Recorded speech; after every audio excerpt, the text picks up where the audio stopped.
Asset allocation. So asset allocation is the process of dividing your investments among the many different asset classes. Now, there are quite a few of them. So this isn't even talking about sectors or industries. This is the broad asset classes. Think of large for equities. So you got equities and you got bonds. So for equities, think of large cap, mid cap, small cap, and you could even divide those into value and growth if you'd want to. But you got large cap, mid cap, small cap. There's international equities. There are emerging market equities. So that's most of the broad asset classes for equities, unless you want to include something like commodities into that, which I honestly don't use many commodities, but you could add that if you wanted to. For bonds, there are just the core bonds, your corporate bonds, there are government bonds, there are international bonds, high yield bonds, and some people add short-term bonds into that. Again, if you want to, you can divvy it up into even more asset classes, but these are very, very broad asset classes. Now, what should you do?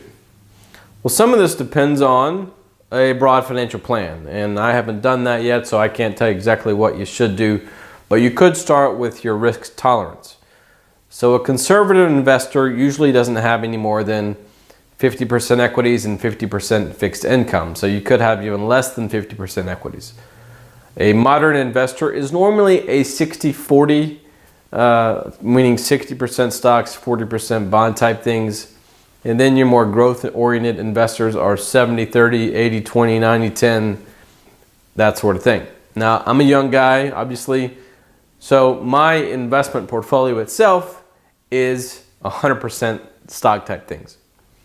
However, I do have a lot of cash on the side, so I should include that into my portfolio. So I really would be more like 80-20 if I added my cash in, but I don't actually own any bonds myself. All right, so what should you do? Let's say if you're a modern investor and you're 60-40, that means you got 60% stock type things, where you could start by divvying those up. Earlier in this main module or in this course, we talked about the three main common types of investing are with mutual funds, exchange traded funds, and individual stocks. So let's say that of your 60% stock type things, that 30% of it's going to be dedicated to large caps. You could buy 1, 2, or 3 large cap funds, or a couple of large cap ETFs, or you could buy 15 or 20 large cap stocks. And you're done with the large cap for that 30% block of the 60.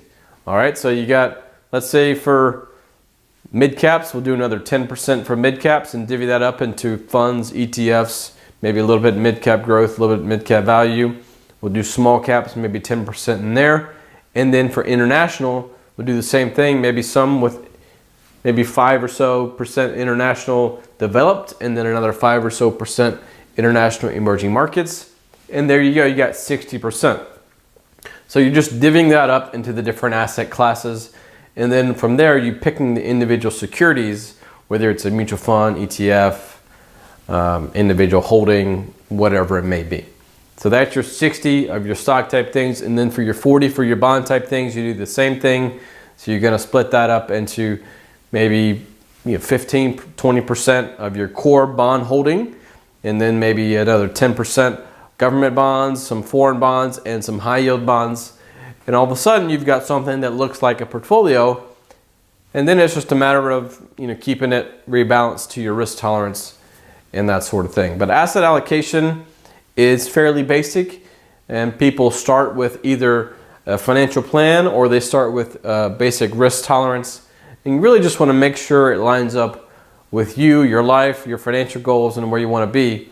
And then it's just about spreading it out into the different asset classes, which keeps everything fully diversified. And diversification happens to be the main topic of our next lesson.